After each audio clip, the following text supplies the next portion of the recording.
पवित्र शास्त्र बायबल वाचन कार्यक्रम मत्ती शुभवर्तमान अध्याय 6 मराठी।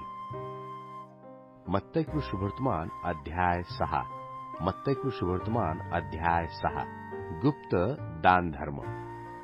गुप्त दान धर्म मनुष्यांनी पहावे या हेतूने तुम्ही आपले धर्माचरण त्यांच्या समोर न करण्याविषयी जपा। केले तर तुमच्या स्वर्गातील पित्याजवळ तुम्हास प्रतिफळ नाही। यास्तव तू धर्म करतोस तेव्हा मनुष्यांनी आपली कीर्ती वर्णावी म्हणून ढोंगी जसे सभास्थानात व रस्त्यात आपणापुढे कर्णा वाजवितात तसे करू नको। मी तुम्हास खचित सांगतो की त्यास आपले प्रतिफळ भरून मिळाले आहे।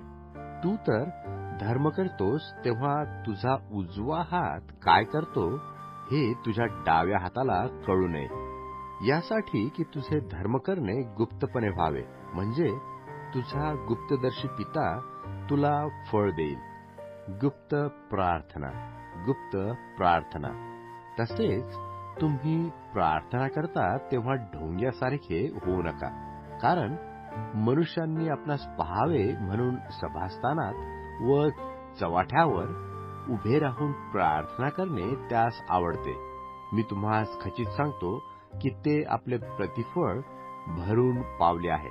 तू तर प्रार्थना करतोस तेव्हा आपल्या खोलीत जा व दार लावून आपल्या गुप्तवासी पित्याची प्रार्थना कर, म्हणजे तुझा गुप्तदर्शी पिता तुला फळ देईल।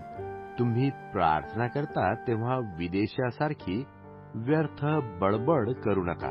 आपल्या बहुभाषणामुळे आपले मागणे मान्य होईल असे त्यास वाटते। तुम्ही त्यांच्यासारखे होऊ नका, कारण तुम्हास जे काही अवश्य आहे ते तुम्ही मागण्यापूर्वी तुमच्या पित्याला कळते। प्रभूची प्रार्थना। प्रभूची प्रार्थना। यास्तव या प्रकारे प्रार्थना करा।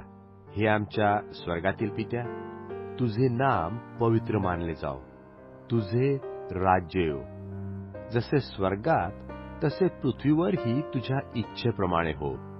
आमची रोजची भाकर आज आम्हास दे, आणि जसे आम्ही आपल्या ऋणीयास ऋण सोडले आहे तशी तू आमची ऋणे आम्हास सोड, आणि आम्हास परीक्षेत आणू नको, तर आम्हास वाईटापासून सोडीत। कारण की राज्य, सामर्थ्य आणि गौरव ही सर्व काळ तुझी आहेत। आमेन। जर तुम्ही मनुष्यांच्या अपराधांची क्षमा करता तर तुमचा स्वर्गीय पिता तुम्हास क्षमा करेल, परंतु जर तुम्ही मनुष्यांच्या अपराधांची क्षमा करीत नाही तर तुमचा पिता तुमच्या अपराधांची क्षमा करणार नाही। उपास। उपास।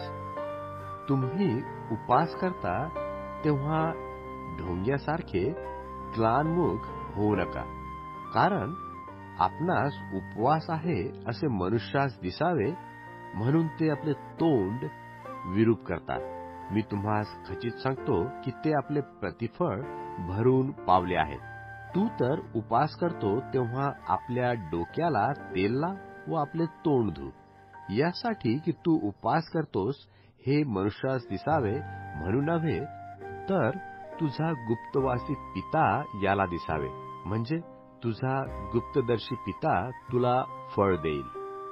खरीखुरी संपत्ती। खरीखुरी संपत्ती। पृथ्वीवर आपणाकरता संपत्ती साठवू नका, तेथे कसर व जंग खाऊन नाश करतात आणि चोर घर फोडून चोरी करतात। तर स्वर्गात आपणाकरता संपत्ती साठवा, तेथे कसर व जंग खाऊन नाश करीत नाही व चोर घर फोडून चोरी करीत नाही। कारण जेथे तुमची संपत्ती आहे तेथे तुमचे चित्तही असणार। प्रकाश आणि अंधकार। प्रकाश आणि अंधकार। डोळा शरीराचा दिवा आहे।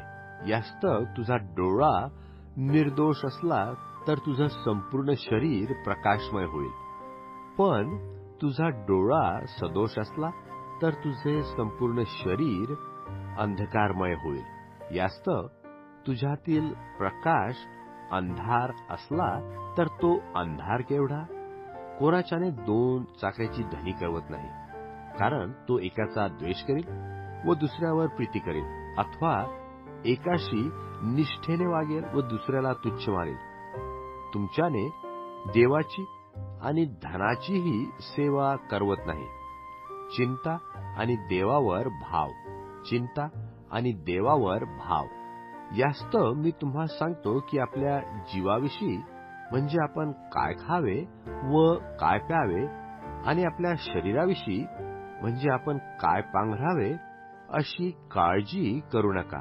अन्नापेक्षा जीव व वस्त्रापेक्षा शरीर विशेष आहे की नाही? आकाशातील पाखरे लक्षपूर्वक पहा. ती पेरीत नाहीत, कापीत नाहीत व कोठारात साठवीत नाहीत, तरी तुमचा स्वर्गीय पिता त्यास खावयास देतो. तुम्ही त्यापेक्षा श्रेष्ठ आहात की नाही? काळजी करून आपल्या आयुष्याची दोरी हातभर वाढवावयास तुम्हातील कोण समर्थ आहे? तसेच वस्त्राविषयी का काळजी करता?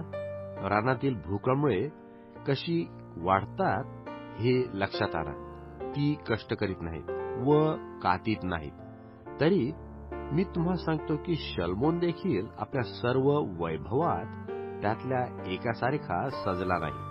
जे रानातले गवत आज आहे व उद्या भट्टीत पडते, त्याला जर देव असा पोशाख घालतो, तर अहो अल्पविश्वासी, तो विशेष करून तुम्हास पोशाख घालणार नाही का? यास्तव काय खावे, काय प्यावे, काय पांघरावे, असे म्हणत काळजी करीत बसू नका. कारण ही सर्व मिळवावयास विदेशी लोक खटपट करतात. या सर्वांची गरज तुम्हास आहे हे तुमच्या स्वर्गीय पित्यास ठाऊक आहे. तर तुम्ही प्रथम त्याचे राज्य व त्याची धार्मिकता मिळवावयाचा प्रयत्न करीत राहा, म्हणजे याबरोबर तीही सर्व तुम्हास मिळतील. यास्तव उद्याची काळजी करू नका, कारण उद्याची काळजी उद्या ज्या दिवसाचे दुःख त्या दिवसाला पुरे.